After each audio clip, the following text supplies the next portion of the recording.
கிறிஸ்து இயேசுவுக்குள்ள அன்பானவர்களே, இயேசுவின் ஆசீர்வாத ஊழியங்களின் மூலம் அன்பின் வாழ்த்துக்கள்.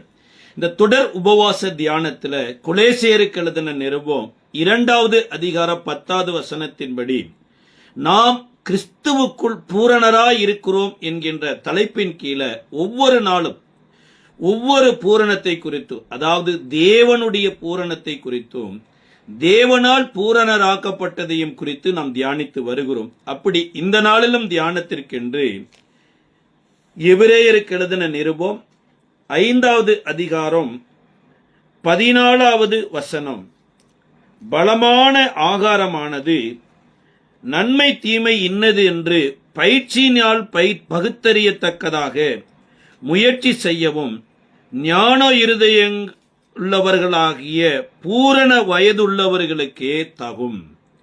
இங்கே எபிரேய ஆக்கியோன் எழுதும்போது எழுதுறாரு, பூரண வயது உள்ளவர்களுக்கு தகக்கூடிய ஆகாரம் என்று சொல்லுகிறார். அந்த ஆகாரம் எப்பேற்பட்டது அப்படின்னா பலமான ஆகாரம் அப்படிங்கிற. இதே 12வது வசனத்துல சொல்லும்போது,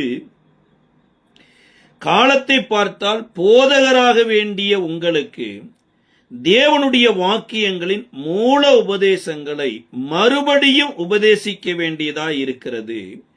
நீங்கள் பலமான ஆகாரத்தை அல்ல பாலை உண்ணவர்களானீர்கள். பால் உண்கிறவன் குழந்தையாய் இருக்கிறபடியினால் நீதியின் வசனத்தில் பழக்கமில்லாதவனாய் இருக்கிறான். எப்படி ஒரு வாகனத்தை ஓட்டி பழக்கம் இல்லாதவன் வாகனத்தை ஓட்ட முடியாதோ, ஒரு தொழிலை செய்து பழக்கம் இல்லாத மனிதன் அந்த தொழிலை செய்ய முடியாததோ, அதுபோல ஆங்கிலம் பேச பழக்கம் இல்லாதவன் ஆங்கிலம் பேச முடியாதது போலவோ, அதுபோல நீதியின் வசனத்துல பழக்கம் இல்லாமல் போறதற்கு காரணம் அந்த பக்கமே போறதில்லை. அதாவது பலமான ஆகாரத்தை உண்கிறது அந்த இடத்துக்கே போறதில்லை.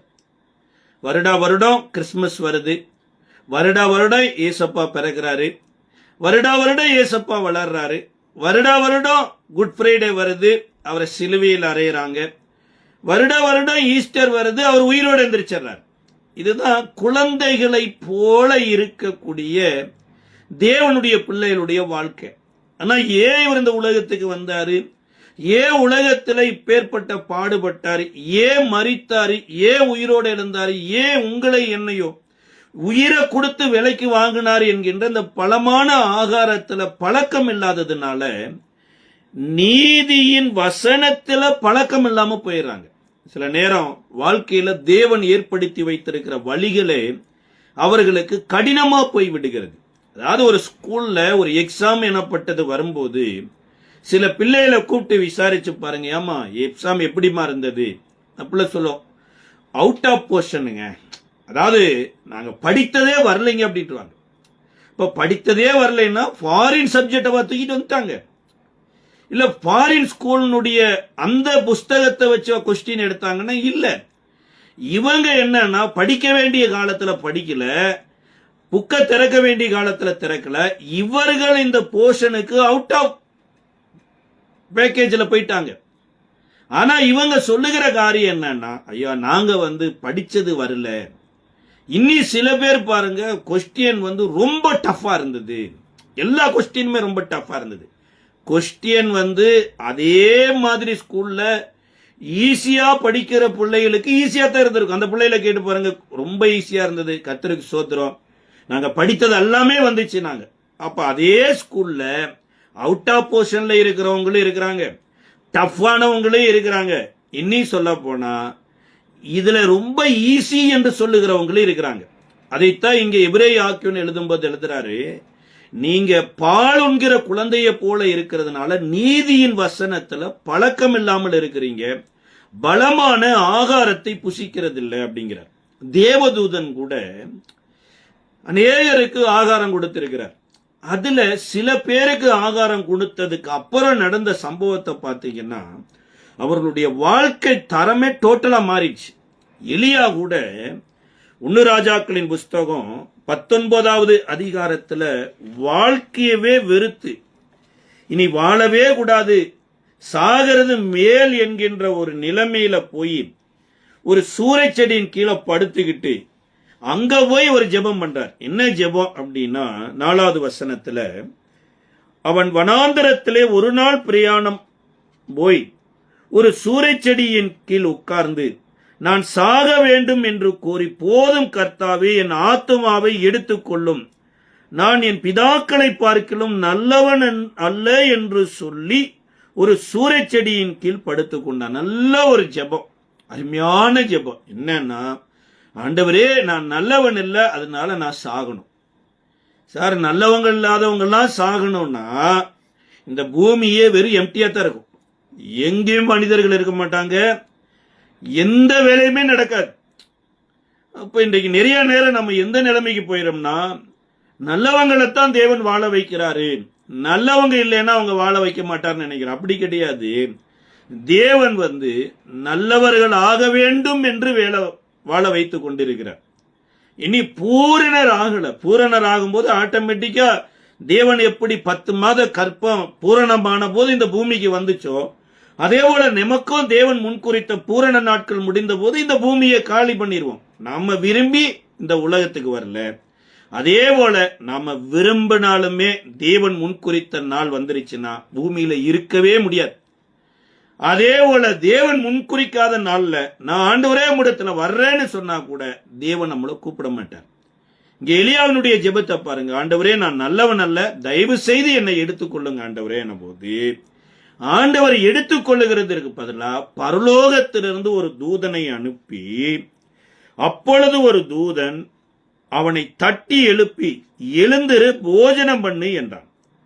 அவன் விழித்து பார்த்தபோது இதோ தழலில் சுடப்பட்ட அடையும் ஒரு பாத்திரத்தில் தண்ணீரும் அவன் தலைமாட்டில் இருந்தது. அப்பொழுது அவன் புசித்து குடித்து திரும்பவும் படுத்துக் கொண்டான். பரலோகத்திலிருந்து தேவதூதன் வந்திருக்கிறாரு, தட்டி எழுப்பி ஆகாரத்தை புசி அப்படின்னாரு. இந்த எலியா சாப்பிட்ற வரைக்கும்னாவது வெயிட் பண்ணிருக்கலாமா? இல்லைங்களா? வெயிட் பண்ணவே இல்லை, கொடுத்துட்டு போயிட்டார். ஏன் அப்படின்னா தேவதூதனுக்கு முதல் விசை இந்த வேலையை தான் கொடுத்தார். போறையா, அவன் படுத்திருக்கிற, அப்படி சாப்பாடை கொடுக்கறியா, அடுத்த செகண்டே நீ கிளம்பி வந்துரு, ஒன்னும் பேசாத அப்படிங்கிற மாதிரி வேலை கொடுத்திருக்கிறார். ஆனா இதே எலியாவுக்கு பல இடங்களில பல பேர் ஆகாரம் கொடுத்திருக்கிறாங்க. கேரி தாற்றங்கண்டையில பாருங்க, அங்க மாம்சத்தையும் அப்பத்தையும் காக்கா கொடுத்திருக்குது. அப்ப காக்கா சோறு சாப்பிட்டு அங்கேயும் என்ன பண்ணிருக்கிறாரு? அமைதியாத்தான் இருந்திருக்கிறார். அங்கிருந்து தேவன் விதவையின் வீட்டுக்கு சாரிபாத்துக்கு கூட்டு வராரு. அங்கேயும் விதவை வீட்டுல ஆகாரம் கொடுத்திருக்கிறாங்க. ஆனா அங்கெல்லாம் இந்த தேவதூதன் வராம இப்ப இங்க சூரச்செடியின் கீழே படுத்திருக்கிற போது தேவதூதன் வர்றார். இதே தேவன் கேரித்தாண்டங்கடையில இருக்கிற போது காக்காவுக்கு போல தூதன் அனுப்பிச்சிருக்கலாம் இல்லையா? விதவை வீட்டுக்கு அனுப்பாம இதே மாதிரி ஒரு இடத்துல போய் வைத்து அங்க வைத்து ஆகாரம் கொடுத்திருக்கலாம்ல. சார், பிரச்சனை எவ்வளவு பெருசா நம்ம லைஃப்ல நம்ம பார்த்துக்கிட்டு இருக்கிறோமோ, அப்ப தேவனுடைய சத்தியம் நம்ம வாழ்க்கையில மிக பெரிதா இடைப்படும் பாருங்க. அதான் அங்கெல்லாம் இவருக்கு நேரடி ஆபத்து இல்ல, மறைமுகமான ஆபத்து. அதாவது ஆகாப்பு மாத்திரம்தான் எலியாவை கொலை செய்வதற்கு ஆட்களை அனுப்பி கொண்டிருக்கிறார். உபதியாவை சந்தித்த போது உபதியா சொல்றார். ஆனா இங்க அப்படி கிடையாதுங்க. இந்த ஆகாப்பினுடைய மனைவியாகிய ஏசபெல் டைம் குறிச்சிட்டாங்க. வித் 24 ஹவர்ஸ்ல எலியாவினுடைய தலை எலியாவினுடைய சரீரத்தில் இருந்துச்சுன்னா என்னுடைய தேவர்கள் அதிகமாய் செய்வார்கள்னு 24 மணி நேரம் குறிக்கப்பட்டு இருக்குது ஒரு தேவ மனிதனுக்கு. அப்ப அந்த மனிதனுடைய இருதயம் எப்படி இருக்கு யோசிச்சு பாருங்க. அது நல்லா ஜெபம் பண்ற மனுஷனை விட ஐசியூல எமர்ஜென்சி வார்டுல ஆக்சிஜன் போயிட்டு இருக்குது, டாக்டர் 24 ஹவர்ஸ்க்கு அப்புறம் தான் இவரை பத்தி சொல்ல முடியுங்கிற நிலைமை வரும்போது அப்ப எப்படி இருக்கும் ஜெபம் பாருங்க. அப்ப நம்மளுடைய வாழ்க்கையில சில காரியங்கள் நம்மளை கரைந்து போக பண்ணிருது. அதாவது பிரச்சனை ஏதோ ஒரு தெருவுல இருந்து ஏதோ ஒரு சாதாரண மனுஷனிடத்திலிருந்தோ மனுஷியினிடத்திலிருந்தோ வந்திருந்தா பரவாயில்லைங்க, ஏதோ மேனேஜ் பண்ணிக்கலாங்களா. அந்த தேசத்தை ஆகாப் ராஜா ஆட்சி செய்து கொண்டிருக்கிறாரு. ஆகாப் ராஜாவினுடைய மனைவியாகிய ஏசபேலினிடத்திலிருந்து நேரடியா மெசேஜ் வந்துருச்சு. 24 மணி நேரத்துல எலியாவே உன் தலை போக போகுதுன்னு. இந்த செய்தி இவரை கலங்க பண்ணி இன்னைக்கு எத்தனையோ பேர் கர்த்தரிடத்துல திருப்பின மனுஷங்க, எத்தனையோ பேர் குந்தி குந்தி வாழ்ந்து கொண்டிருந்தாங்க. அவங்களையெல்லாம் கர்த்தரே தேவன் சொல்ல மனுஷன். இன்றைக்கு இப்பேற்பட்ட ஒரு கடினமான ஒரு வார்த்தை வந்தபோது இவர் வாழாம சாகணுங்கிற நிலைமைக்கு போயிட்டார். அப்ப கர்த்தர் துன்மார்க்கனுடைய சாவையே விரும்பாதவர்னா ஒரு தேவனுடைய மனுஷன், கர்த்தருக்கு வழியை ஆயத்தப்படுத்தின மனுஷன், கர்த்தரே தேவன் என்று ஜனங்களை சொன்ன வைத்த மனிதனை இப்படி ஒரு அனாதி பிணமா சாக வைப்பாரா? அந்த விருப்பத்தை நிறைவேற்றுவார்னா நிறைவேற்றல. அந்த மனிதனுக்கு என்னத்தை கொடுத்தாருன்னா, நீ அந்த ஆகாரத்தை உன் வாழ்க்கையில அஸ்திபாரமாக்காத, தேவனிடத்தில் இருந்து வருகிற ஆகாரத்தையே உனக்கு அஸ்திபாரமாக்குன்னு. இரண்டாவது சாப்பிட்ட உடனே அந்த மனுஷனுக்கு நல்ல தூக்கம் வந்துச்சுங்க. தேவன் நம்மளிடத்துல வேலை வாங்கி சந்தோஷப்படுகிறவர் இல்லைங்க, நம்மளை இளைப்பாறுதல்ல கொடுத்து இளைப்பாறுதலோடு வேலை செய்ய வைக்கிற தேவன் தான். இந்த எலியாவுக்கு முதலாவது தேவதூதன் வந்தபோது கொடுத்த ஆகாரத்தை சாப்பிட்ட போது எப்பேற்பட்ட இளைப்பாறுதலும் இல்லாத ஒரு இளைப்பாறுதல், நிம்மதியா தூங்கினார். இரண்டாவது விசை தான் தேவதூதன் வர. இரண்டாவது விசையும் கூட, ஏப்பா நான் முதல்ல சாப்பிட்டு கொஞ்ச நேரம் ஜெபம் பண்ணிருக்கலாம்ல, எப்ப முதல்ல நீ சாப்பிட்டு கொஞ்ச நேரம் கர்த்தரை துதிச்சிருக்கலாம்ல, இதை விட்டு சாப்பிட்டு படுத்துட்டியாப்பா அப்படின்னு தேவதூதன் கேட்கல. இரண்டாவது விசை கர்த்தருடைய தூதன் திரும்பவும் இரண்டாம் தரம் வந்து அவனை தட்டி எழுப்பி, எழுந்திரு, போஜனம் பண்ணி, நீ பண்ண வேண்டிய பிரயாணம் வெகு தூரம் என்றான். இரண்டாவது விசைதான் இந்த இப்பொழுது ஆகாரத்தை கொடுத்த தேவதூதன் சொல்றாரு, நீ பண்ண வேண்டிய பிரயாணம் வெகு தூரம். அப்ப கர்த்தர் நமக்கு ஆகாரத்தை கொடுத்து பலப்படுத்துகிற போது ஆகாரத்தோட அவருடைய திட்டத்தையே சேர்த்தியே கொடுக்கிறார். வெளிப்படுத்தின விசேஷத்துல கூட யோவானுக்கு தேவன் ஒரு காரியத்தை வெளிப்படுத்துறார். அதுல 10வது அதிகாரத்தினுடைய 1வது வசனத்துல இருந்து 11வது வசனத்தின் வரைக்கும் ஒரு பெரிய சம்பவம் சொல்லப்பட்டிருக்குது. ஒரு மிகப்பெரிய ஒரு தேவன் தூதனை அனுப்புறார். அந்த தூதன் ஒரு கால சமுத்திரத்துல வச்சிருக்கிறாரு, ஒரு கால பூமியில வச்சிருக்கிறார்.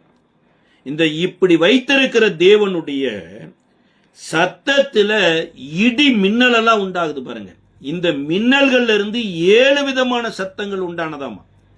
இப்படி வல்லமையுள்ள ஒரு தூதன் வந்து தன்னுடைய கையில ஒரு புஸ்தகத்தை வச்சிருக்கிறார். அப்ப இந்த யோவான் எல்லாவற்றையும் ஆவியில உற்று கவனித்த போது இந்த புஸ்தகத்துல என்ன இருக்குது? சின்ன புஸ்தகம் தான், பட் ஏதோ ஒண்ணு இருக்குது.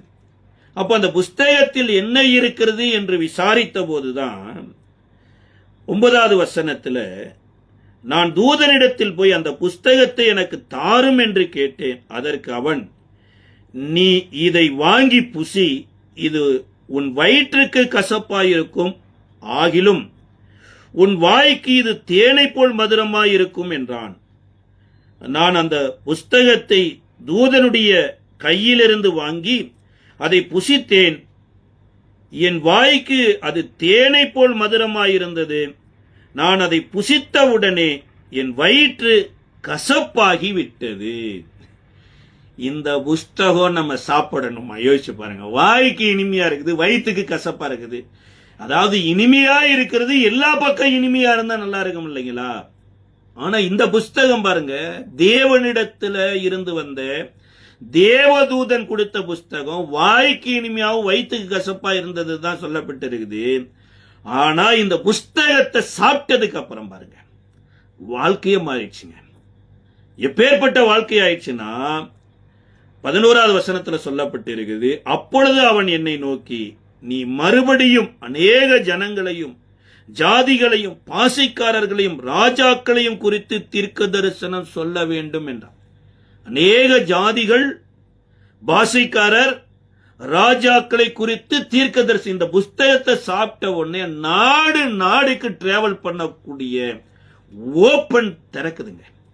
அநேக ஜாதிகள், பாசைக்காரர்கள், ராஜாக்கள். ஒரு ராஜானா ஒரே ராஜா கிடையாது, ஒரு நாட்டுல ஒரு ராஜா, ஒவ்வொரு நாட்டிலையும் ஒவ்வொரு ராஜா. அப்ப ஒவ்வொரு நாட்டுக்கும் நீ உன்னுடைய மெசேஜ் கன்வெர்ட் பண்றங்கிற. அப்ப தேவதூதனிடத்துல இருந்து வந்த ஆகாரம் எப்படி எலியாவை கர்த்தர் சொன்ன கெபி வரைக்கும் நடத்திச்சு. இங்க பத்மதீவுல இருந்த யோவானுக்கு தேவ தரிசனத்தில் கிடைத்த ஆகாரமாகிய புஸ்தகம் சகல பாஷைக்காரருக்கும் போச்சு, நாடுகள் இருக்கிற ராஜாக்களுக்கு போயிடுச்சு. இப்ப இந்த மனிதன், தனிமையில் இருந்த மனிதனை கர்த்தர் தேசங்களுக்கு தீர்க்கதரிசியா கன்வெர்ட் பண்ணிட்டார். அப்ப இன்றைக்கு நீங்களும் நானும் ஆரோக்கியமான ஆகாரத்தை புசிக்கணும்னு கர்த்தர் விரும்புறார். யவீரவனுடைய மகள் கூட வியாதியில மரித்து போய் விடுகிறாங்க. யவீர் யாருன்னா ஒரு ஜெப ஆலய தலைவன். ஜெபாலய தலைவனுடைய வேலை என்னன்னா ஊழிய செய்யறது தான் ஜெபாலய தலைவனுடைய வேலையை. அதாவது கர்த்தருக்கு சேவை செய்யறது தான் வேலையை. இப்ப கர்த்தருக்கு ஊழியம் செய்து கொண்டிருந்த ஜெபாலய தலைவனாகி யவீரவனுடைய பிள்ளை வியாதிப்பட்டுருச்சு. இதை மார்க் எழுதின சுவிசேஷ புஸ்தகம் 5வது அதிகாரம் 43வது வசனத்திலையும் லூக்கா 8வது அதிகாரம் 55வது வசனத்திலும் சொல்லப்பட்டிருக்கு. இப்ப வியாதியில இந்த பிள்ளை மரண அவஸ்தைப்பட்டு கொண்டிருக்குது. இவர் இயேசுவின் இடத்துல ஜெபம் பண்றாரு. இயேசு அந்த பிள்ளையை உயிரோட எழுப்பும்படியா, சுகப்படுத்தும்படியா புறப்பட்டு போறப்ப இப்ப தேவ திட்டத்தின்படி 12 வருடம் உள்ள பெரும்பாடு உள்ள ஒரு ஸ்திரீ ஒன்னு என்ட்ரி ஆகிறாங்க. இந்த பெரும்பாடு உள்ள ஸ்திரியை குறித்து வேத பண்டிதர் சொல்றாங்க, இந்த அம்மா ஏரோதுவினுடைய மனைவி. பல நாட்கள் இந்த உதிரப்போக்கில் இருந்ததுனால இவர் என்ன பண்ணிட்டாரு, முடிந்த அளவுக்கு ட்ரீட்மெண்ட் பண்ணிட்டாரு. அதுக்கப்புறம் முடியலன்னு அந்த அம்மாவை தள்ளிட்டு அவருடைய தம்பி மனைவியை சேர்த்து கொண்டாரு. இதைத்தான் யோவான் ஸ்நானகன் கடிந்து கொண்டார் என்று கூட சொல்ல வராங்க. பட் எனிவே 12 வருடமா இருந்த இந்த வியாதி கொண்ட பெண்மணி இப்பத்தான் உள்ள வர்றாங்க. சார் 3 வருஷம் இயேசு ஊழியம் செய்து கொண்டிருந்த போது 3 வருஷமா உள்ள வராம இப்ப உள்ள வர்றதுக்கு என்ன காரணம்? உள்ள வந்தது மாத்திரமல்ல, இயேசுவுக்கு பின்புறமா வஸ்திரத்தை தொட்டு உதிரப்போக்கு நீங்கி சுகமாயிட்டாங்க. சுகமான உடனேயே இயேசு நன்கு அறிந்தவர். அதாவது ஒரு மனிதன் என்ன சிந்திக்கிறான் அப்படிங்கிறதையே அறிஞ்சிருக்கிறார். ஒரு பரிசேயனாகிய குஷ்டரோகியா இருந்த ஒரு மனிதனுடைய வீட்டுக்கு போன போது ஒரு பாவியான ஒரு ஸ்திரீ வெளியேறப்பட்ட பரிமள தைலத்தை உடைச்சி இயேசுவின் காலில் பூசி தொடச்ச உடனேயே அந்த மனிதன் இருதயத்துல சிந்திக்கிறான், இவர் தீர்க்கதரிசியாயிருந்தா தன்னிடத்துல வந்திருக்கிற இந்த பெண்மணி யார் என்று அறிவார், இவள் பாவியான ஸ்திரியாயிற்று என்று அவர் இருதயத்துல சிந்திச்சாரு. உடனே இயேசு அதையே கேட்டு, ஏப்பா ஒரு பாவி அதிக பாவம் பண்ணினவனுடைய மன்னிப்பும் கொஞ்சம் பாவம் பண்ணின மன்னிப்பும் இந்த 2 பேர்ல யாரு அதிகமா அன்பு கூறுவாங்கன்னு கேட்கிறார். அப்ப இயேசுவுக்கு இருதயத்துல சிந்திக்கிறதே காதுல கேக்குதுன்னா வஸ்திரத்தை தொட்டது யாருன்னு தெரியாமலா இருக்கும்? நல்லா தெரியும், இந்த பெண்மணி தான் தொட்டாங்கன்னு. ஆனா இந்த பெண்மணியினுடைய ஊழியம் இந்த யவீரனுடைய விசுவாச வாழ்க்கையை ஸ்திரப்படுத்தும். அந்த நாட்களில் ஊழியம் எனப்பட்டது யாருதான் பண்ணணும்னு ஒரு கட்டமைப்பு இருந்ததுன்னா ஆண்கள் தான் பண்ணணும். பெண்களுக்கு ஊழியம் செய்வதற்கு வாய்ப்புகள் மறுக்கப்பட்டது. பெண்கள் அந்த லிஸ்ட்லயே இல்ல. இயேசுவினுடைய பிறப்புல கூட பாருங்க, எத்தனையோ ஆண்கள் வருவாங்க, குறிப்பிட்ட 5 அல்லது 4 பெண்கள் தான் அந்த பட்டியலே வருவாங்க. அப்ப பெண்களுக்கு எனப்பட்டது அந்த நாட்களில் நியாயப்பிரமாணம் எனப்பட்டது தடை செய்யப்பட்டு இருந்தது. இப்ப இயேசு ஒரு பெண்ணினுடைய ஊழியம் எப்படி வாழ்க்கையை ஸ்திரப்படுத்துது, அது மாத்திரமல்ல மகளுடைய ஊழியமும் எவ்வளவு பெரிதா மாறப்போகுதுங்கிறத பார் அப்படிங்கிறத காமிக்கிறார்.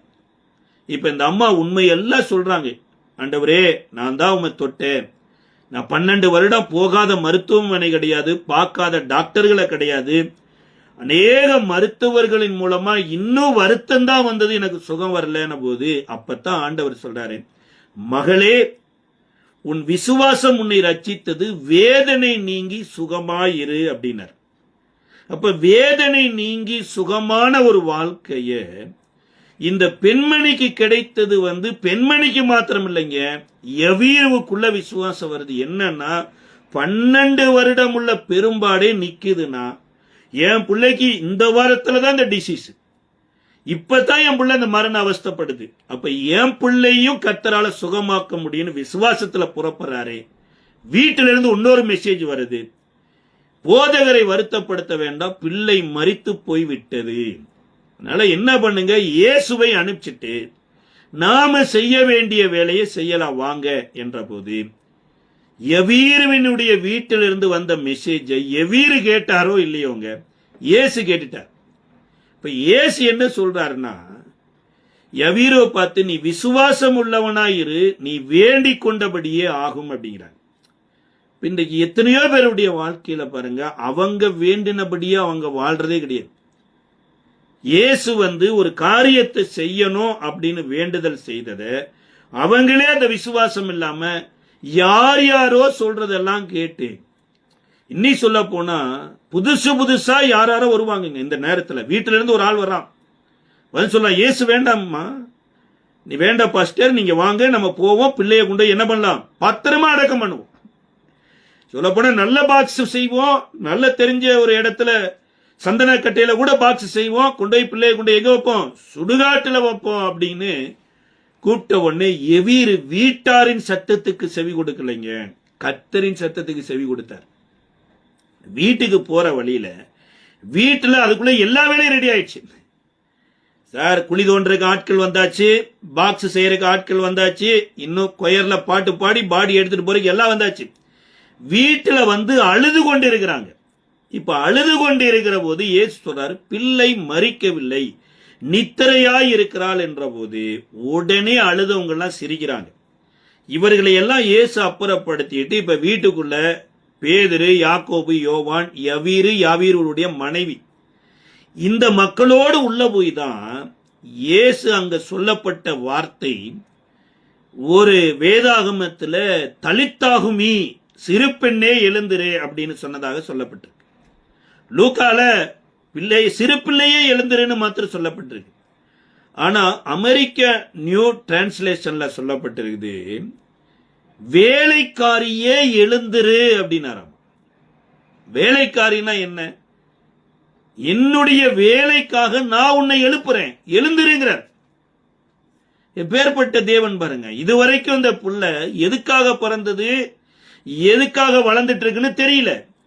ஆனா இயேசு இப்பொழுது யவீருவின் பிள்ளைய பார்த்து சொல்றாரு, வேலைக்காரியே எழுந்திரு அப்படிங்கிறார். அதுவரைக்கும் மரித்து அமைதியா இருந்த பிள்ளை இயேசுவின் வேலைக்காக எந்திரிக்குதுங்க. அப்ப இன்றைக்கு நீங்களும் நானும் பாவத்திலும் அக்கிரமத்திலும் மரித்தது உண்மைதாங்க. இயேசு அவரோடு கூட உயிரோடு எழுப்பினது எதற்காகனா அவருடைய வேலைக்காகத்தான் எழுப்பியிருக்கிறார்.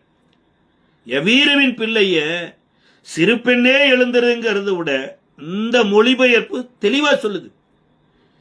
அந்த எழுப்பினதுக்கு அப்புறம் தான் இதை ஒருத்தருக்கும் சொல்லாதீங்கன்னு சொல்லிட்டு பிள்ளைக்கு ஆகாரம் கொடுங்கள் அப்படின்னாராம். இப்ப இயேசு ஒரு பிள்ளைய உயிரோடு எழுப்புறாரு. சொன்னாலும் தான் பிள்ளையா உயிரோடு எழுப்பி இருக்கிறாருன்னு வச்சுங்க. டாக்டர் கெட்டான் அப்படிங்கிறாருங்கிற வச்சுக்கலாமே, எழுந்திருங்க அப்படிங்கிறாரு. அப்ப டாக்டர்னா யாரோட டாக்டரு? யவீரோட டாக்டர்ல, என்னுடைய டாக்டர் நீயே, என்னுடைய வேலைக்காக நான் உன்னை எழுப்புறேன், வேலைக்காரியே எழுந்துரு. ஏன்னா இவரே முதலாளியா வரலைங்க, வேலை செய்யறதுக்கு தான் வந்தார். மனுஷகுமாரனோ ஊழியம் கொள்ளும்படி வராமல் ஊழிய செய்யும்படியும் அநேகரை ஆதாயப்படுத்தும்படியாக வந்திருக்கிறார். அதே மனுஷகுமாரனாக இயேசு சொல்றாரு, நீங்கள் முதன்மையா இருக்க விரும்பினால் வேலைக்காரராய் இருங்கள் அப்படிங்கிறார். அப்ப இன்றைக்கு இயேசுவோட கூட நீங்களும் நானும் உயிரோடு எழுந்திருப்போம்னா இந்த ஞானஸ்தானம் எனப்பட்டது அவரோட அடக்கம் பண்ணுவதற்கு சமானம்தான். அவர் உயிரோடு எழுப்பினது எதற்காகனா அவரை போல சேவை செய்வதற்காக எழுப்பியிருக்கிறார். இப்ப யவீருவினுடைய மகளை உயிரோடு எழுப்பிட்டு என்னத்த அப்பா அம்மாவுக்கு கொடுக்க சொல்றாருன்னா, இது உன் பிள்ளை இல்ல, உன்னுடைய சேவைக்காக இந்த பிள்ளையை உயிரோடு எழுப்பல, ஏன் வேலைக்காக எழுப்பி இருக்கிற, அதனால ஆகாரத்தை கொடு அப்படிங்கிற. இந்த ஆகாரம் எனப்பட்டது எதை அப்படின்னு கொலைசேருக்கு எழுதின நிருபத்துல கூட 3வது அதிகாரத்தினுடைய 1வது வசனத்துல பவுல் எழுதும் போது எழுதுறாரு, நீங்கள் கிறிஸ்துவுடனே கூட எழுந்ததுண்டானால் கிறிஸ்து தேவனுடைய வலது பாரசத்தில் வீட்டிருக்கும் இடத்தில் உள்ள மேலானவைகளையே நாடுங்கள், பூமியில் உள்ளவைகளை அல்ல மேலானவைகளையே நாடுங்கள். இந்த பிள்ளை மரித்து போனது உண்மை, இந்த பிள்ளை மரித்து போயிருச்சு, ஊரே உலகம் அறிந்தது உண்மை. இப்ப இயேசு உயிரோடு எழுப்பின போது எதை கொடுக்க சொன்னார்னா பூமிக்குரியதல் அல்ல, மேலானவைகளை கொடுங்க. இந்த மேலானவைகள் எனப்பட்டது எது என்பதை அறியறதுக்கு முன்னாடி சில நேரம் பூமிக்குரியவைகளும் இருக்குதுங்க. பூமிக்குரிய ஆகாரம் எனப்பட்டது இருக்குது. அதை பவுல் எழுதும்போது எழுதுறாரு 2 கொரிந்தியர் 9வது அதிகாரத்தினுடைய 10வது வசனத்துல, விதைக்கிறவனுக்கு விதையையும் புசிக்கிறவனுக்கு ஆகாரத்தையும் அளிக்கிறவர் உங்களுக்கு விதையை அளித்து அதை பெருக பண்ணி உங்கள் நீதியின் விளைச்சலை வர்த்திக்க பண்ணுவாராக. அங்க நீதியின் ஆகாரத்துல பழக்கம் இல்லைன்னு எபிரேய ஆக்கியோன் எழுதுறாரு. இங்க ஆகாரம் சாப்பிட்றவனுக்கு ஆகாரம் தான் கிடைக்கும் பாருங்க. ஆனா விதைக்கணும்னு நினைக்கிறவனுக்கு விதையை கொடுக்கிறாராமா. ஆகாரத்தை வர்த்திக்க பண்ணலைங்க, விதையை வர்த்திக்க பண்ணுவார் அப்படிங்கிற. பவுல் போன இடங்கள்ல கூட ஒரு சில இடங்களில ஆகாரத்தையே நாடி இருந்திருக்கிறாங்க ஒரு சில கூட்ட மக்கள். இதை குறித்து அப்போஸ்தல நடவடிக்கையின் புஸ்தகம் 14வது அதிகாரத்துல பவுல் ஒரு பட்டணத்துக்கு போறாரு. அந்த பட்டணத்துல கர்த்தரை விசுவாசிக்கத்தக்கதாக அற்புத அடையாளம் பவுலின் மூலமாக நடக்குது. அதுல ஒரு அடையாளம் என்னன்னா 8 to 15 வரைக்கும் சொல்லப்பட்டிருக்கிறது. லிஸ்தாராவிலே ஒருவன் தாயின் வயிற்றிலிருந்து பிறந்தது முதல் சப்பானியாயிருந்து ஒருபோதும் நடக்காமல் கால்கள் வழங்காதவனாய் உட்கார்ந்து பவுல் பேசுகிறதை உற்று கேட்டுக் கொண்டிருந்தான். அவனை பவுல் உற்று பார்த்து, ரட்சிப்புக்கேற்ற விசுவாசம் அவனுக்கு உண்டென்று கண்டு, நீ எழுந்து காலூன்றி நில் என்று உரத்த சத்தத்தோட சொன்னான். உடனே அவன் குதித்து எழுந்து நடந்தான். பவுல் செய்ததை ஜனங்கள் கண்டு, தேவர்கள் மனுஷ ரூபம் எடுத்து நம்மிடத்தில் இறங்கி வந்தார்கள் என்று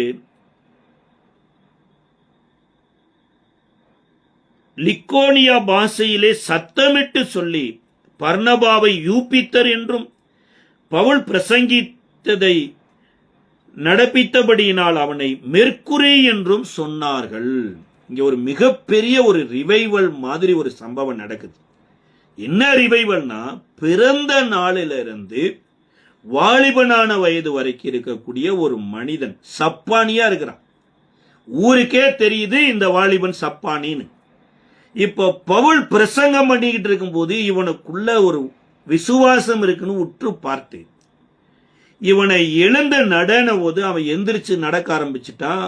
இப்ப நடந்த உடனே இவன் ஸ்டெடி ஆயிட்டா ஊரே சப்பானியா மாறிடுச்சு. ஊரே சப்பானின்னா என்னன்னா, அந்த ஊர்ல சில தெய்வ வழிபாடுகள் இருந்திருக்குது பாருங்க. அந்த தெய்வ வழிபாட்டை நேரா கொண்டு வந்து எங்க பண்ணிட்டாங்கன்னு இவங்கள்ட்ட கொண்டு வந்துட்டாங்க. பர்னபா இவரை லீட் பண்ணி கூட்டிட்டு வந்ததுனால அந்த கிரேக்கர்கள் என்ன பண்ணிட்டாங்கன்னா பர்னபாவை கடவுளுடைய தலைவன் நடத்திட்டாங்க. அதாவது கடவுளுக்கு ஒரு ரெப்ரசன்டி தேவைப்படுது. அந்த ரெப்ரசன்டியா யாரை கொண்டு வந்திருக்கிறாங்கன்னா கடவுளுடைய தலைவன் இந்த பர்னபா அப்படின்னும். இந்த பவுல் பிரசங்கம் பண்ணினதுனால இவர் இறை தூதராகவும் கன்வெர்ட் பண்ணி இப்ப நேர என்ன பண்ணிட்டு இருந்தாங்க, அந்த ஊர்ல இருக்கிற கோயில்ல இருக்கக்கூடிய பூசாரிகளை எல்லாம் வரவழைத்து வேதம் சொல்லுகிறது, அல்லாமலும் பட்டணத்திற்கு முன்னே இருந்த யூபித்தருடைய கோயில் பூசாரிகள் எருதுகளையும் மாலைகளையும் வாசலண்டையிலே கொண்டு வந்து ஜனங்களோட அவர்களுக்கு பலியிட மனதா இருந்தார்கள். இன்றைக்கு நாடுகள்ல அப்படித்தாங்க சாமியார்கள் எழும்பினது. அவர்கள் மூலமா ஒரு அற்புதம் நடந்துருச்சா, அவர்கள் மூலமா ஏதோ ஒரு நன்மை நடந்துருச்சா, அவங்க சாமி ஆயிருவாங்க பாருங்க. இப்ப பவுல மேல மாலைய போட்டு பலியா அவருக்கு முன்னாடி செலுத்த போயிட்டாங்க பாருங்க. இதுதான் ஆகாரத்தை புசிக்கிற குழந்தைகளாய் இருக்கிறவங்க, பிரபலங்களை நாடுகிற பிராபலங்கள். இன்னைக்கு எத்தனையோ பிரபலமான மனிதன் வந்துட்டார்னா ஓடுறது, அந்த பிரபலமான மனிதன் பாடுறாருன்னா அதையே கேட்கிறது, பிரபலமான மனிதன் பேசுறாருன்னா அவர் வார்த்தையவே கேட்கிறது. இவங்க யாருன்னா பாலுங்கிற குழந்தைகள் அப்படிங்கிற. சார், இந்த பவுலரை கடவுளாவே மாத்திட்டாங்க. மாத்தின போது இன்றைக்கு இருக்கிற பிராபலம் நிறைந்த பிரபலங்களா இருந்தா இன்னும் பெரிய பிரபலங்களுக்குள்ள போயிருப்பாங்க. ஆனா அங்க பவுல் என்ன சொல்றாருன்னா, பவுலும் பர்னபாவும் அதை கேட்ட பொழுது தங்கள் வஸ்திரங்களை கிழித்துக் கொண்டு கூட்டத்துக்குள்ளே ஓடி உரத்த சத்தமாய், மனுஷரே, ஏன் இப்படி செய்கிறீர்கள்? நாங்களும் உங்களைப் போல பாடுள்ள மனுஷர் தானே. நீங்கள் இந்த வீணான தேவர்களை விட்டு வானத்தையும் பூமியையும் சமுத்திரத்தையும் அவைகள் உள்ளவைகள் யாவையும் உண்டாக்கின ஜீவனுள்ள தேவனிடத்திற்கு திரும்புங்க வேண்டும் என்று உங்களுக்கு பிரசங்கிக்கிறோம் அப்படின்னு. நாங்க சொல்றத மாத்திரம் கேளுங்க, வேற யாரும் சொல்றதையும் கேட்காதீங்க அப்படின்னு சொல்லல. தேவனிடத்திற்கு உங்கள் மனதை திருப்புங்கள் அப்படிங்கிறாங்க. எப்பேற்பட்ட ஒரு ஒரு ஆகாரத்தை பவுல் உண்டிருந்தார்னா ஜனங்களை ஆகாரத்தை உண்ண சொல்லுவார். என்ன சொல்றாரு? தேவன் எனப்பட்டவர் யாருன்னா ஒரு இடத்துக்குரியவர் அல்ல, அல்லது ஒரு தெருவுக்குரியவர் அல்ல, ஒரு ஜாதிக்குரியவர் கிடையாது, ஒரு மதத்துக்குரியவர் கிடையாது. தேவன் எனப்பட்டவர் வானத்தை உண்டாக்கினவர், பூமியை உண்டாக்கினவர், சமுத்திரத்தையும் அதில் உண்டான எல்லாவற்றையும் உண்டாக்கினவர். அவரிடத்திற்கு உங்கள் மனதை திருப்புங்கள் அப்படின்னார். ஆனாலும் அவங்க மனம் திரும்பின மாதிரி கிடையாது. கீழே சொல்லுது, சென்ற காலங்களில் அவர் சகல ஜனங்களையும் தங்கள் தங்கள் வழிகளிலே நடக்க விட்டிருந்தும் அவர் நன்மை செய்து வந்து வானத்திலிருந்து மழையையும் செழிப்புள்ள காலங்களையும் நமக்கு தந்து ஆகாரத்தினாலும் சந்தோஷத்தினாலும் நம்முடைய இருதயங்களை நிரப்பி இவ்விதமாய் அவர் தம்மை குறித்து சாட்சி விண்ணப்பம் பண்ணி இருந்ததில்லையோ என்றார். இங்கதான் சொல்றாரு, ஒரு நல்ல ஆகாரத்தை கொடுக்கிறாரு. நாங்க உங்களுக்கு அவரை குறித்து ஆகாரத்தை கொடுக்க வந்த பிரசங்கியார்கள் அப்படிங்கிற. ஆனா எத்தனையோ பேர் இன்னைக்கு இந்த ஜீவனுள்ள தேவனுடைய அப்பமாகிய ஆகாரத்தை புசிக்காம மேலோட்டமாகவே ஆகாரத்தை புசிக்கிறோம் பாருங்க. இந்த ஆகாரம் என்ன பண்ணிரும் அப்படின்னா சில நேரங்களில நமக்கு ஆபத்தை கொண்டு வந்து விடும். ஆகாரத்தை விட தேவனுடைய வழியை ஆயத்தப்படுத்தின மனிதன் ஒரு ஆகாரத்தை புசித்தாராமா. இதை குறித்து மார்க் எழுதின சுவிசேஷ புஸ்தகம் 1வது அதிகாரம் 6வது வசனத்திலையும் மத்தேயு 3வது அதிகாரம் 4வது வசனத்திலையும் யோவானை குறித்து சொல்லப்பட்டு இருக்கிறது. அவர் வெட்டு கிளியையும் காட்டுத்தேனையும் ஆகாரமாய் புசித்துக் கொண்டிருந்தாராமா. கடினமான ஆகாரத்தை புசிக்கிறாரு. வெட்டுக்கிளிகள் ஏன் வருது அப்படின்னு 2 நாளாகமோ 7:13 கர்த்தர் சொல்றாரு. சாமுவேலின் மூலமாய் தேவாலயம் கட்டப்பட்ட போது வயல்களை கெடுக்கிற வெட்டுக்கிளிகள். உபாகமம் 28:38 சொல்லுது, வெட்டுக்கிளிகள் வயலை கெடுக்குமாமா. யாத்ராகமம் 10:13-14 சொல்லப்பட்டு இருக்குது. அந்த எகிப்து தேசம் முழுவதும் வெட்டுக்கிளிகளால் நிறைந்திருந்த போது மோசே ஜெபம் பண்ணின போது ஒரு இரவு முழுவதும் கர்த்தர் கீழ்காற்றை அனுப்பி வெட்டுக்கிளிகள் காற்றோடு காற்றா புறப்பட்டு போச்சாமா. அப்ப யோசிச்சு பாருங்க, அழிக்கக்கூடிய வெட்டுக்கிளிகளையே கர்த்தருக்கு வழியை ஆயத்தப்படுத்தின யோவான் ஆகாரமா புசித்திருக்கிறார்.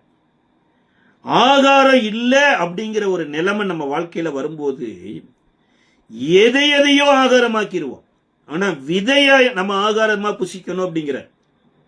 அதாவது 2 ராஜாக்களின் புஸ்தகத்தினுடைய 6வது அதிகாரம் 26 வாசிச்சு பாருங்க.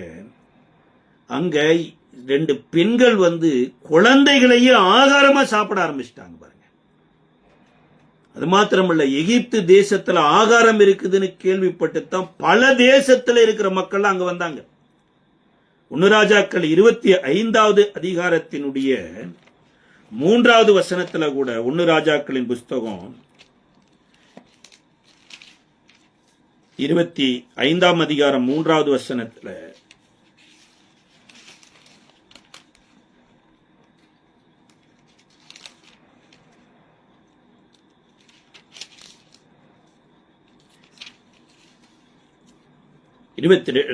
ரெண்டு ராஜாக்கள்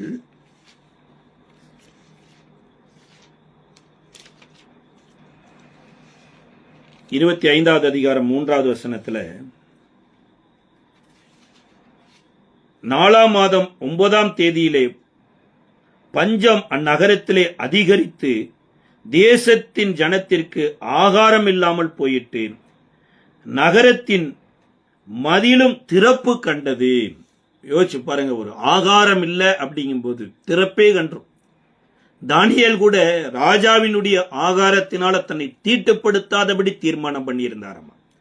இப்போ ஆகாரம் மனிதனுடைய வாழ்க்கையில எவ்வளவு முக்கியமானது என்பதை நம்ம நிறைய அறிந்திருக்கிறோம். ஆனா எதை ஆகாரமா நம்ம பார்க்க கூடாதோ அதையெல்லாம் ஆகாரமா எடுத்துக்குவோம்.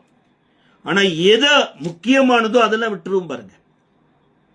எபிரேயர் எழுதின நிருபம் 12வது அதிகாரத்தினுடைய 12வது அதிகாரம் 16வது வசனத்துல கூட ஒரு மனிதன் பாருங்க ஆகாரத்துக்காக எதை கொடுத்துட்டான் அப்படின்னா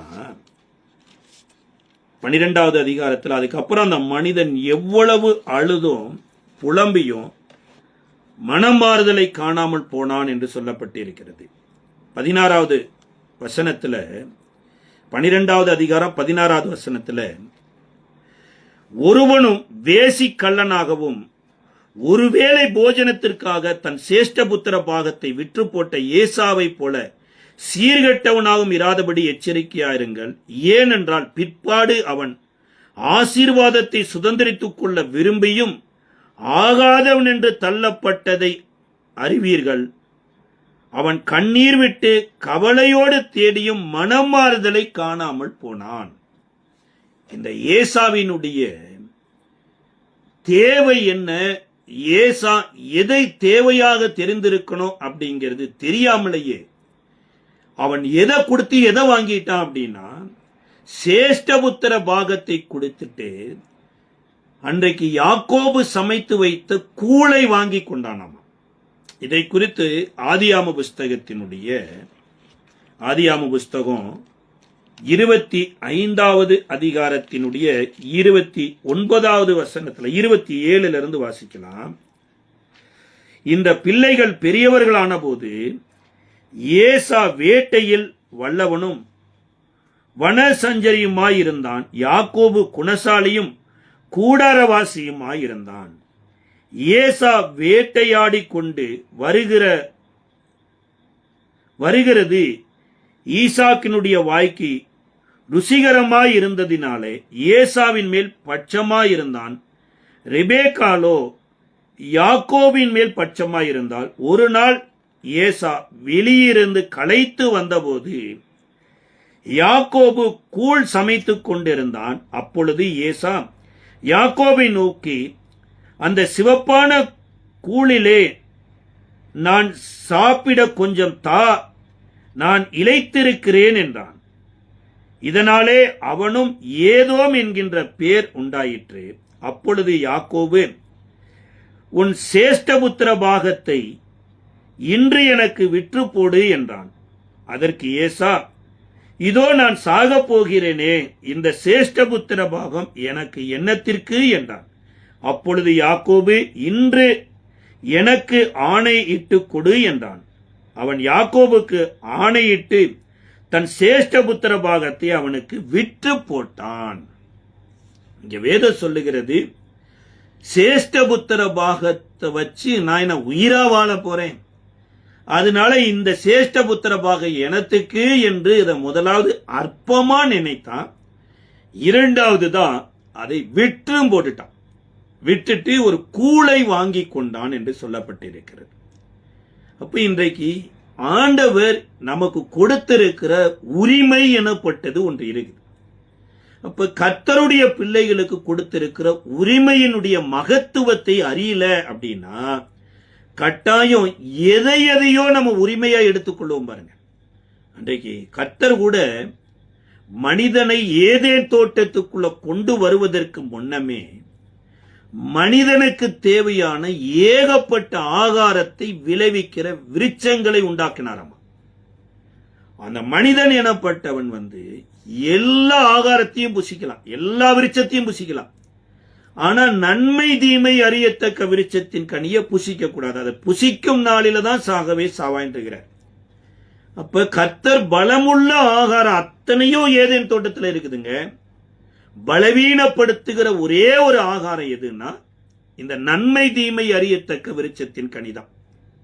அப்ப இந்த நன்மை தீமை அறியத்தக்க விருட்சத்தின் கனியை புசிக்காமலேயே பல நாட்கள் ஆதாமும் ஏவாளும் ஏதேன் தோட்டத்தில் நல்லா வாழ்ந்திருக்கிறாங்க, நல்லா புசித்து வாழ்ந்திருக்கிறாங்க. இந்த ஆகாரம் எனப்பட்டது வாழ்க்கையின் ஆதாரமா இருக்குது. எத்தனையோ பேரு வாழ்க்கையை இழந்தது எதிரதானா ஆகாரத்துல தான் இழந்தாங்க பாருங்க. அதே மாதிரிதான் ஏசாவும் ஆகாரத்துல தான் வாழ்க்கையவே இழக்கிறான். எப்படி இழக்கிறா அப்படின்னா தன்னுடைய பிறப்பு எனப்பட்டது தன்னுடையதல்ல, தேவன் தீர்மானித்தது. அப்ப அந்த நாட்களில பசி எனப்பட்டது வந்ததுன்னா ஒருவேளை தகப்பனிடத்துல போய் சொல்லலாம், அல்லது தாய் உயிரோட தான் இருக்கிறாங்க, தாயின் இடத்துல சொல்லலாம். தாய் நல்லா சமைக்கக்கூடியவங்க தான், ஆனா அவங்க தகப்பனிடத்திலையும் போகல, தாயினிடத்திலும் போகல. அன்றைக்கு இருந்த யாக்கோபின் இடத்துல போய் பசிய சொல்றான். தாவீதுக்கு கூட அநேக பிள்ளைகள் இருந்தாங்க, அதுல ஒருத்தன் சரீர பசி எனப்பட்டது ஒன்று வந்துருச்சு. அந்த பசிய போய் அந்த நாட்களில தாவீது உயிரோடு இருக்கிறாரு, இவனுடைய அம்மாவும் உயிரோடு இருக்கிறாங்க, அங்க போய் சொல்லல, ஒரு தந்திரமான ஒரு நண்பனிடத்துல போய் சொன்னான் பாருங்க. அவன் கொடுத்த துர் ஆலோசனையில நேரடியா என்ன பண்ணிட்டான்னா சகோதரியே வஞ்சித்து சைனித்து விடுகிறான். இதற்கு அப்புறம் அவளை வெறுக்கிறான். இவன் உயிர் போறதுக்கே காரணம் தந்திரமான ஆலோசனை தான். அப்ப இந்த தந்திரமான ஆலோசனை எங்க வருதுன்னா ஏதேன் தோட்டத்துல வருது. ஏவாளுக்கு இந்த ஆகாரத்தை புசிக்கக்கூடிய ஒரு திட்டம் இடுகிறது. அதாவது தேவன் சொன்னதை நம்ம புசிக்கிற வரைக்குங்க நம்ம தேவனால உயிர் வாழ்ந்து கொண்டிருக்கிறோம். இனி சொல்ல போனா தேவன் மகிமை அடைந்து கொண்டிருக்கிறாரு. தேவனை மகிமையானவராய் இந்த உலகத்துல காண்பித்துக் கொண்டிருக்கிறோம். தேவன் விலக்கினது அல்லது வேண்டாம் என்றதை நம்ம உட்கொள்ளுகிற போது நாம் தேவனையே எதிர்த்து நான் உனக்கு தேவன் என்கிற மாதிரி நம்ம தேவனுடைய நேரடி எதிரியா மாறுறோம். இதே மாதிரிதான் இங்க சேஷ்டபுத்திர பாகத்தை அவன் துச்சமா மதிக்கிற போது சேஷ்டபுத்திர பாகத்தை துச்சமா மதிக்கல, இவனுக்கு சேஷ்டபுத்திர பாகத்தை கொடுத்த தேவனையே துச்சமா மதிக்கிறான். இன்னி போனா தேவனுடைய எதிரியா மாறுகிறான். அதுக்கப்புறம் அவன் எவ்வளவு அழுதோ எவ்வளவு கண்ணீர் விட்டோ திரும்ப கிடைக்கலன்னு சொல்லப்பட்டிருக்கு. ஆனா வேதம் சொல்லுகிறது இந்த ஏதேன் தோட்டத்துல சகல விருட்சத்தின் கனியை புசித்துக் கொண்டிருந்த போது தேவனுடைய ஆளுகைக்குள்ள இருந்தாங்க, தேவனை போல இருந்தாங்க. இன்னி சொல்ல போனா இருவரும் நிர்வாணிகளா இருந்தும் வெக்கம் அடையாம இருந்தாங்க. ஆனா என்றைக்கு தேவன் விலக்கின விருட்சத்தின் கனியை புசித்தாங்களோ அன்றைக்கு தான் இவர்களுக்கு ஆகாரம் மாற்றப்படுகிறது. தோட்டத்தை விட்டு துரத்தப்பட்டு பூமி உனக்கு முள்ளும் குறுக்கும் உழைப்பிக்கும், வேர்வை சிந்தி உன் பலனை புசிப்பா என்கின்ற ஆகாரமே வேர்வையிலிருந்து வருகிறதா வருது. சாபம் பூமிக்கு வருது, அந்த சாபத்தில இருந்து வருகிற ஆகாரத்தை புசித்து தான் உயிர் வாழணுங்கிற ஒரு நிலைமைக்கு வந்துருச்சு. அதே நிலைமையில தான் ஏசாவும் இந்த கூழிலிருந்து ஜீவனுக்குரியதை கிடைக்கும் நினைச்சு கொடுத்தான் பாருங்க, திரும்பி வாங்கவே இல்லை. போனதுதான். ஆனா இயேசு இந்த உலகத்துக்கு வந்ததுக்கு அப்புறம் தான் ஆகாரத்தையே மாத்துறார். அவருடைய ஆகாரமே வித்தியாசமா இருந்ததாமா. அதாவது இயேசுவினுடைய சீசர்கள் யோவான் எழுதின சுவிசேஷ புஸ்தகம் 4வது அதிகாரத்துல சமாரியாவில் போய் நல்ல திருப்தியா சாப்பிட்டு இயேசுவுக்கும் ஆகாரம் கொண்டு வந்து கொடுத்தாங்களாம். கொடுத்த போது அவர் சொல்றாரு, என் பிதாவினுடைய சித்தத்தை செய்வதே எனக்கு போஜனமாய் இருக்கிறது அப்படிங்கிறார். நீங்கள் அறியாத ஒரு போஜனம் எனக்கு உண்டு அப்படிங்கிறாரு. அப்பொழுது அவங்க என்ன நினைச்சாங்க அப்படின்னா, ஒருவேளை நமக்கு தெரியாமலேயே யாராவது வந்து ஆகாரம் கொடுத்திருப்பாங்களோ அப்படின்னு நினைச்சாங்களாம். அதாவது சமாரியாவில் சமைக்கிற, சமாரியாவில் செஞ்ச இந்த பூமிக்குரிய ஆகாரத்தை கொண்டு வந்து கொடுத்து வாங்கி புசியுங்கள் அப்படின்னாங்களாம். அதுக்குத்தான் ஆண்டவர் அதை மறுதளிக்கிறாரு. இதை குறித்து 4வது அதிகாரத்தினுடைய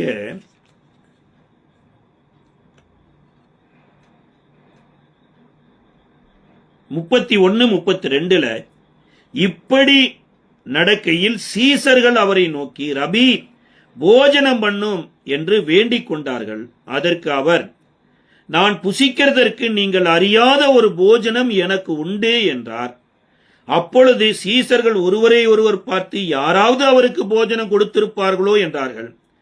இயேசு அவர்களை நோக்கி, நான் என்னை அனுப்பினருடைய சித்தத்தின்படி செய்து அவருடைய கிரியையை முடிப்பதே என்னுடைய போஜனமாய் இருக்கிறது என்றார். இப்ப இயேசு சொல்றாரு, ஒவ்வொரு மனிதனும் இந்த மாம்ச வாழ்க்கையை விட்டு தேவனுக்குரிய வாழ்க்கையில வாழணும். தேவனை அறிவித்து வாழணும். தேவனை அறிந்து வாழணும். தேவனுக்காக இந்த பூமியில வாழணும். இதுதான் என்னுடைய ஆகாரமா இருக்குதுங்கிற. அப்படி ஒரு பெண்ணை தேவனை அறியக்கூடிய ஒரு பெண்ணா மாத்தியாச்சு. தேவனை அறிவிக்கக்கூடிய ஒரு பெண்ணா மாத்தியாச்சு. இன்னும் போனா தேவனுக்காகவே வாழக்கூடிய ஒரு பெண்ணா மாத்தியாச்சு. அப்ப இதுதான் என்னுடைய ஆகாரம் என்று சொல்லுகிறார். இவர்களாவதோ சமாரியாவில இருந்து ஆகாரத்தை தூக்கிட்டு வந்தாங்க. ஆனா பிசாசு இவர் உபவாசித்து இருக்கும் போது கல்லையே கொண்டு வந்து அப்பமாக்கி இதை புசி அப்படின்னு சொன்னானாம். அப்ப இயேசு மனுஷன் அப்பத்தினால மாத்திரமல்ல, தேவனுடைய வாயிலிருந்து புறப்படுகிற ஒவ்வொரு வார்த்தையினாலும் பிழைப்பான் அப்படிங்கிறார். இப்ப முதலாவது மனிதனை தேவன் படைத்த போது ஆகாரத்துக்குரியவனா படைக்கலைங்க, ஆண்டவருக்குரியவனாய் படைத்தார். ஏதேன் தோட்டத்துல மனிதன் எந்த சாப்பாடும் சாப்பிடாமலேயே ஏதேன் தோட்டத்துல தேவனோடு நடந்து வந்தான் பாருங்க. தேவனுடைய சத்தத்தை கேட்டு தேவன் சொன்னபடியெல்லாம் வேலையை செய்தார். சார், நான் சாப்பிடாமலே இருந்து எப்படி வேலை செய்யறது? சாப்பிடாமலே இருந்து எப்படி உயிர் வாழ்றது? இங்க வேதம் சொல்லுகிறது, இதை விசுவாசிக்கிறவன் அப்படித்தான் வாழுவான். இல்ல, மனிதனை தேவன் ஆகாரத்துக்கென்று படைக்கல, அவருக்கென்று படைச்சிருக்கிறாரு. அவருடைய ராஜ்யத்தை பூமியில ஸ்தாபிக்க படைச்சிருக்கிறாரு. அப்படி வாழ முடியும் என்று விசுவாசிக்கிற மனிதன் அப்படி வாழ்றான். முதலாவது மனிதனுடைய விழுதலுக்கு அப்புறம் தாங்க ஆகாரம் எனப்பட்டது முக்கியத்துவமானது. மனிதனுடைய விழுதலுக்கு முன்னாடி எது முக்கியத்துவமா இருந்ததுன்னா, வேதம் சொல்லுது, தேவனுடைய பணியை தேவனை போல ஏதேன் தோட்டத்துல செய்கிறது தான் முக்கியமா இருந்தது. இந்த சிருஷ்டித்தவருடைய சாயலுக்கு ஒப்பனையாய் மாறுவதற்குத்தான் மண்ணுக்குரிய மனிதனாய் இருந்த மனிதனை விண்ணுக்குரிய மனிதனாய் மாற்றுவதற்கு பிந்தின ஆதாமாய் இயேசு இந்த உலகத்துக்கு வந்து, இந்த உலகத்துல வந்ததுக்கு அப்புறம் மனிதனோடு கூட ஒரு உடன்படிக்கை பண்றார். இந்த பூரணமான உடன்படிக்கையை குறித்து நாம் தியானிக்கிற அந்த தியானத்துல நம்ம பார்க்க இருக்கிறோம். ஆனா அவர் என்ன பண்றாருன்னா, அவருடைய சரீரத்தையே ஆகாரமாய் கொடுக்கிறேன் என்று கொடுக்கிறார். இதை அறியாம எத்தனையோ பேரு இன்னும் காட்டு மிராண்டித்தனமான மார்க்கமா இருக்குது. தன்னுடைய சரீரத்தை கொடுக்கிறாரா, தன்னுடைய ரத்தத்தை குடிக்க கொடுக்கிறாரா? மனுஷ சரீரத்தை திங்கிறது, மனுஷ ரத்தத்தை குடிக்கிறது, இது என்ன மார்க்கமா? ஐயோ என்று சொல்லி அநேகர் இடர் அடைகிறாங்க. யோவான் 6வது அதிகாரத்துல பாக்குறோம். சில பேரு தமிழ்நாட்டுல கூட இதை கூட தப்பா பேசி கொண்டு இருந்தவங்களே இருக்கிறாங்க. ஆனா இயேசு என்ன சொல்லுகிறார்னா, இதே சரீரமாய் உங்களுடைய சரீரம் கன்வெர்ட் ஆகும். நான் எப்படி ஆகாரம் முக்கியம் இல்ல, தேவனுடைய ராஜ்யம் முக்கியம் என்று இந்த பூமியில வாழ்ந்து இந்த தேவனுடைய ராஜ்யத்துக்காகவே என்னுடைய சரீரத்தை பயன்படுத்தணும், அதே போல ஒரு நாள் வரும், நீங்களும் தேவனுடைய ஆலயமா தேவனுடைய சரீரமா கன்வெர்ட் ஆவீங்க. பரிசுத்த ஆவியினால நடத்தப்படுகிற போது நான் எப்படி பூமியில தேவனுக்கென்று ஒரு சரீரத்தை வைத்து தேவனுக்குரியவைகளை நடப்பித்தனோ, அதே போல இந்த பூமியில நீங்களும் தேவனுக்கென்று ஒரு சரீரமாய் மாறி தேவனுக்குரிய ரத்தத்தை சுமந்து கொண்டு இந்த பூமியில வாழ்வீங்க என்று அந்த கம்யூனியன் எனப்பட்டதுல உன்னை கொண்டு வர்றார்.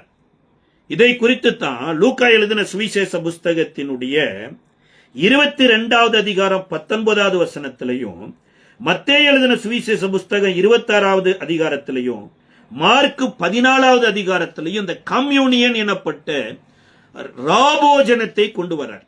இந்த ராபோஜனத்தை எப்படியோ எடுக்கிறவங்க இருக்கிறாங்க. முந்தின நாட்களில ஒருவருடைய கால்களை ஒருவர் கழுவி ஒருவரோடு ஒருவர் ஐக்கியப்பட்டு இந்த ராபோஜனத்துக்குள்ள வந்தாங்க. இப்ப மாதத்துக்கு ஒரு தடவை எடுக்கிறது உண்டு, வாரத்துக்கு ஒரு தடவை எடுக்கிறவங்க இருக்கிறாங்க. ஆனா அந்த நாட்களில் அப்போஸ்தலர் 2:42 சொல்லுது, வீடுகள் தோறும் அப்பம் பிட்டாங்களாம். அப்படின்னா எதை கொண்டு வரார் ஆண்டவர் அப்படின்னா, இத பவுல் 11வது அதிகாரம் 24வது வசனம் 1 கொரிந்தியர்ல கொண்டு வராரு. இப்ப இயேசு இவருக்கு ஒரு சரீரம் கொடுக்கப்பட்டு, இந்த சரீரத்துல பரிசுத்த ஆவியை வைத்து இந்த பரிசுத்தாவியினால தேவராஜ்யத்தை ஸ்தாபித்தது போல ஒவ்வொரு நாளும் உங்களுடைய சரீரம் தேவனுடைய ராஜ்யத்திற்கென்று பயன்படும் என்கிறதற்கு நீங்க என் சரீரத்துல கனெக்ட் ஆகுங்க அப்படிங்கிறார். அதாவது நீங்க மண்ணுக்குரியவர்கள் கிடையாது, விண்ணுக்குரியவர்களா இருக்கிறீங்க. எப்படி சிருஷ்டித்த மனிதன் தேவனுடைய சித்தத்தை ஏதேன் தோட்டத்துல செய்தானோ, அதே போல என்னுடைய சித்தத்தை இந்த பூமியில செய்வதற்கு என்னுடைய சரீரத்தின் சரீரமாயும் என்னுடைய அவயத்தின் அவயமாகவும் உங்களை மாற்றுவதற்கு இந்த அப்பத்தை புசிக்கிற போதெல்லாம் நீங்க நினைவு கூறணுங்கிற. எப்படி அன்றைக்கு கடைசியாக எகிப்து தேசத்துல இந்த பாசோவர் எனப்பட்டதை அவர்கள் புசிக்கிற போது அவர்கள் அரைக்கச்சையை கட்டி கொண்டவர்களாயும் பாதரட்சியை தொடுத்துக் கொண்டவர்களாயும் கரங்களில கோலை பிடித்துக் கொண்டவர்களாயும் இருப்பதற்கு ஏன் தேவன் ஏற்படுத்தினார்னா, துரிதமா எகிப்தை விட்டு ஓடி போகணும். ஏன்னா நீங்க பயங்கர பிரிப்பரேஷனா இருங்க, நீங்க எகிப்தை விட்டு போவதற்கு அப்படின்னு எத்தனையோ பேர் சொல்றாங்க. ஆண்டவர் இப்படி அவதி பகுதியா புறப்பட்டு போ, இல்லைன்னா எகிப்திரவனை தூக்கிட்டு போயிருவாங்க, அதனால எனக்கே எகிப்திர கண்ட்ரோல் பண்ண முடியாதுன்னு அந்த பரபரப்புக்குள்ள கொண்டு போலங்க. நீ எவ்ரி டே உன் கச்சையை கட்டும் போது உன் மனதில் நினைக்க வேண்டியது, நானே என் கச்சையை கட்டுவதற்கு சம்பந்தமே இல்லாத ஆடு செத்ததுதான் காரணம். அதனுடைய மரணம் நிறைவேறாம இருந்திருந்தா கட்டாயம் எகிப்துல நான் இறந்திருப்பேன். எனக்கு வேற யாராவது பாக்ஸ்ல ட்ரெஸ் போட்டு விட்டுருப்பாங்க. இன்றைக்கு நானே என் ட்ரெஸ்ஸை போடுறதுக்கு காரணம் யாருன்னா, எனக்காக சம்பந்தமில்லாமல் மரித்த அந்த ஆடு, அந்த ஆட்டோட என் சரீரம் ஐக்கியப்பட்டிருக்குது. இதை ஒவ்வொரு நாளும் இதை நினைக்கணுங்கிறாரு. இரண்டாவது பாதரட்சணை, இதுதான் சார் அஸ்திபாரமே.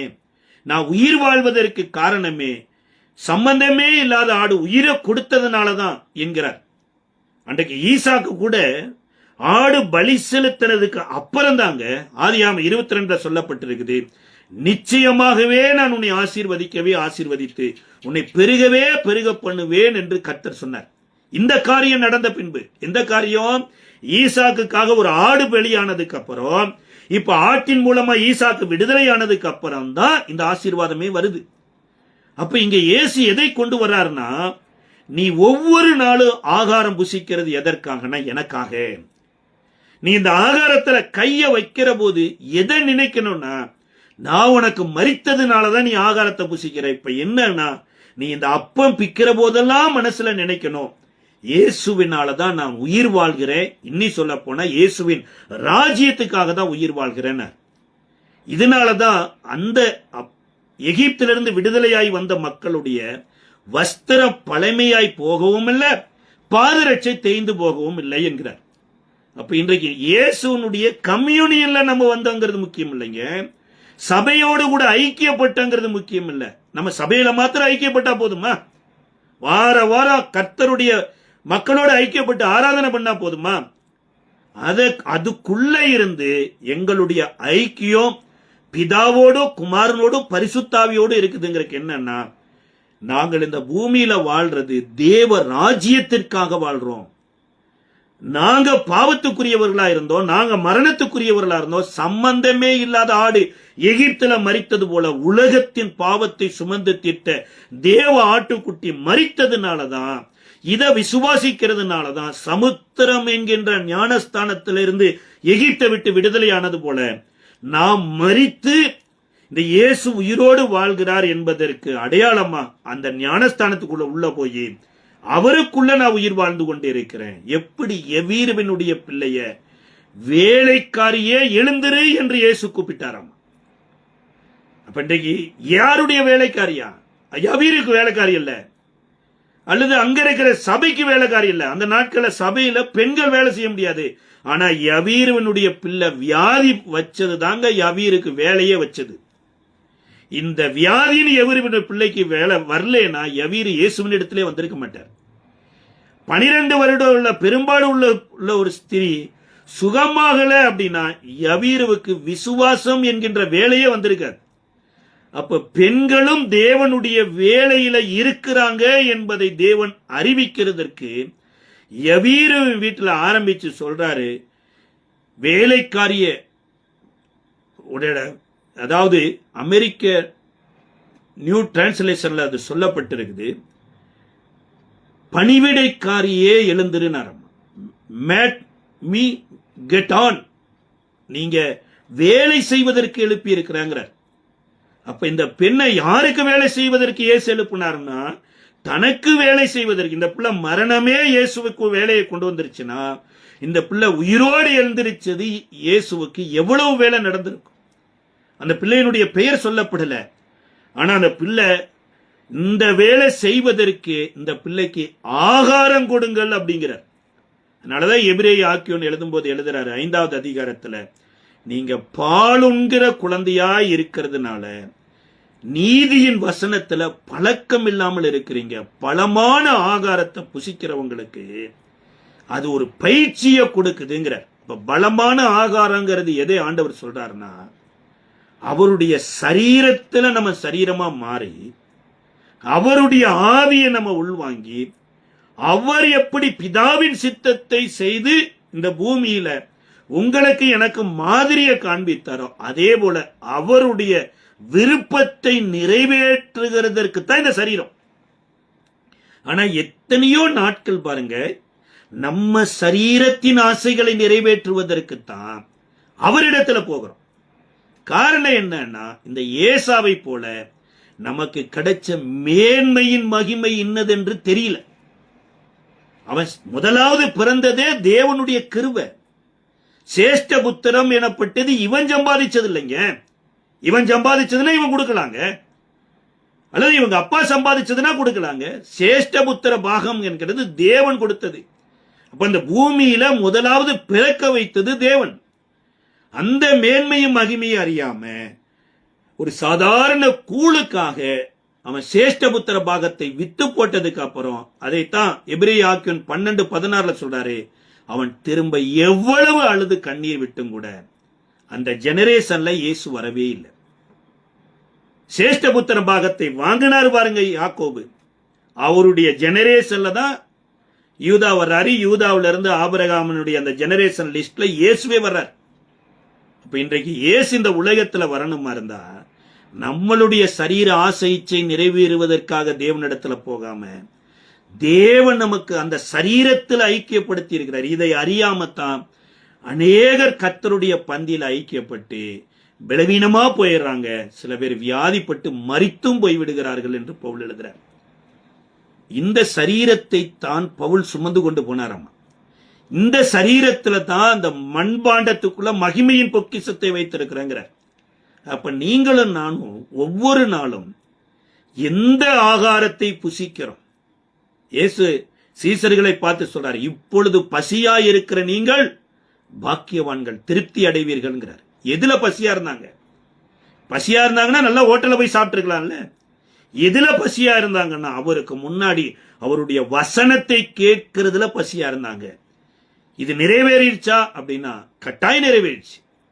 இந்த சரீரம் அந்த சரீரத்தோடு இணைஞ்சதுனால இந்த கம்யூனியனுக்கு அப்புறம் பாருங்க இயேசு மரிக்கிறாரு, உயிரோடு எந்திரிக்கிறாரு, அவங்கள மன்னித்து மறுபடியும் பிள்ளைகளா சேர்த்துக் கொள்றாரு. அவங்க அதாவது இயேசு மரிக்கிற வரைக்கும் சிநேகிதர்கள் கூட சொன்னாரு, என்னுடைய சீசர்கள்னு சொன்னாரு. உயிரோடு எந்திரிச்சதுக்கு அப்புறம் யோவான் 22வது அதிகாரத்துல பிள்ளைகளே புசிக்கிறதுக்கு ஏதாகிலும் இருக்கிறதா அப்படிங்கிறார். இதுக்கு அப்புறம் அவர்களுக்கு ஆகாரம் கொடுக்கிறார். பொரித்த மீனை கொடுத்ததுக்கு அப்புறம் தான் இவங்க அந்த சரீரத்துல பெந்தகோஸ்தே நாள்ல பரிசுத்தாவியை பெற்றுக்கொள்றாங்க. இந்த சரீரமே தேவனுடைய ஆலயமா மாறுது. பேதுரு நடந்த போது அவருடைய நிழல் பட்டு வியாதியஸ்தர்கள் சுகமானாங்க பாருங்க. அதான் தேவனுடைய ராஜ்யம் வந்துருச்சு. அதான் பவுலர் இடத்துல சொல்லும்போது சொல்றாரு, தேவனுடைய ராஜ்யம் புசிப்பும் குடிப்பும் அல்ல, பரிசுத்த ஆவியினால உண்டாகிற சமாதானமும் சந்தோஷமும் என்கிறார். இன்றைக்கு நீங்களும் நானும் சிருஷ்டித்தவருடைய சாயலுக்கு ஒப்பானா ஏதேன் தோட்டத்துல தேவனுடைய ராஜ்யம் ஸ்தாபிக்கப்பட்டது. பிசாசு தேவனுடைய ராஜ்யத்துல இருந்து மனிதனை புறம்பே தள்ளினாரு. இன்னைக்கு மனிதன் தன்னுடைய ராஜ்யத்தை ஸ்தாபிப்பதற்கு பூமி எங்கும் சபிக்கப்பட்ட பூமியில சுத்திட்டு இருந்தான். இன்றைக்கு மனுஷ ரூபம் எடுத்து வந்த பிந்தின ஆதாமாகிய இயேசு தேவனுடைய ராஜ்யத்தை குறித்து போதிக்கிறாரு, தேவனுடைய ராஜ்யத்தை ஸ்தாபிக்கிறாரு. இனி சொல்ல போனா தேவனுடைய ராஜ்யம் அவரோடு முடிந்து விடக் கூடாதுன்னு அந்த சரீரத்தை அடையாளமா பிற்க கொடுக்கிறது போல நீங்க தேவ ராஜ்யத்துக்காக இந்த பூமியில வாழுகிற போது ஒரு நேரம் சரீரம் கூட பிற்கப்படலாம், நீங்க வெட்டப்படலாம், நீங்க அவமானப்படுத்தப்படலாம், நீங்க கொலையே செய்யப்படலாம். ஆனா உங்க மூலமா தேவன் இந்த பூமியில அவருடைய ராஜ்யத்தை ஸ்தாபித்துட்டு போவாரு அப்படிங்கறத உறுதிப்படுத்தினாரு. அதையே பின்பற்றி அப்போஸ்தலர்கள் நடந்தாங்க. அந்த ராஜ்யத்திற்கு இந்த ஆகாரம் ரொம்ப ரொம்ப முக்கியம். இந்த ஆகாரம் தான் வேதம் சொல்லுகிறது இயேசுவினுடைய போதனை, இயேசுவினுடைய உபதேசம். இயேசுவினுடைய உபதேசத்தை கேட்க கேட்க கேட்க இயேசுவினுடைய ஆவியை பெற பெற பெற நம்ம பூமிக்குரியவர்களா இல்லாதபடி வானத்துக்குரியவர்களா மாறுறோம். இதைத்தான் கொலேசியருக்கு எழுதின நிருபம் 3:1 சொல்லுது, நீங்கள் கிறிஸ்துவுடனே கூட எழுந்தது உண்டானால் தேவனுடைய வலது பாரிசத்தில் வீட்டிருக்கிறவருடைய மேலானதை தேடுங்கள், பூமிக்குரியவைகளே அல்ல. பூமியில தான் இருக்கிறோம், ஆனா அந்த பூமியில மேலானவருடைய ராஜ்யத்தை ஸ்தாபிக்க முடியாது இருக்கிறோம். எப்படி யோசேப்பு எகிப்து தேசத்துல இருந்தாலும் இஸ்ரவேலுக்கு ராஜ்யத்தை ஸ்தாபிக்கல, பார்வோனுக்கும் பார்வோனுடைய எகிப்தியருக்கும் ராஜ்யத்தை ஸ்தாபிச்சார். ஏன் அப்படின்னா இவர்களுக்கு ராஜ்யம் எனப்பட்டது எகிப்தில் இல்ல, கானான் தேசத்துல. அதே போலதான் இந்த பூமியில இருந்தாலும் பூமியில வேலை செய்யற இடத்துல அவங்களுக்கு உண்மையா இருப்போம், அது கூட தேவ சித்தத்திற்காகத்தான். அப்படி கர்த்தர் இந்த நாட்களில் ஆரோக்கியமான ஆகாரத்தை, பலமான ஆகாரத்தை, பரிபூரணமான ஆகாரமாகிய இயேசுவின் போதனையில உங்களே என்னையும் வாழ வைக்க சித்தமுள்ளவராய் இருக்கிறார். நாளைக்கு கூட பரிபூரணமான உடன்படிக்கை குறித்து நாம் தியானிக்க இருக்கிறோம். நம்ம ஜெபிக்கலாமா? கிருபை நிறைந்த நல்ல ஆண்டவரே, நீ நல்லவர். இந்த பூமியில பிதாவின் சித்தத்தை செய்வதே என்னுடைய ஆகாரமாய் இருக்கிறது என்றேன். அதுபோல இயேசுவே, உம்முடைய சித்தம் செய்வதே எங்களுடைய ஆகாரமாய் மாற இந்த உபவாச நாட்களில் அந்த கொலேசியர் 2:10 இந்த பரிபூரணத்தை குறித்து ஒரு ஆண்டவரே வெளிச்சத்தை தந்தீரே, உமக்கு ஸ்தோத்திரம் அப்பா. இன்னும் நாங்கள் உமக்குள்ள ஆண்டவரே நிறைவானது வர வர குறைவானது அகன்று போகும் என்று சொல்லப்பட்டபடி ஆவியாயிருக்கிற தேவனாலே மகிமையின் மேல் மகிமையடைந்து மறுரூபமாக்கத்தக்கதாக நீர் எங்களுக்கு உதவி செய்வீராக சாமி. ஆசீர்வதியும் பலப்படுத்தும். இயேசுவின் நாமத்தில் ஜெபிக்கிறோம் நல்ல பிதாவே, ஆமென்.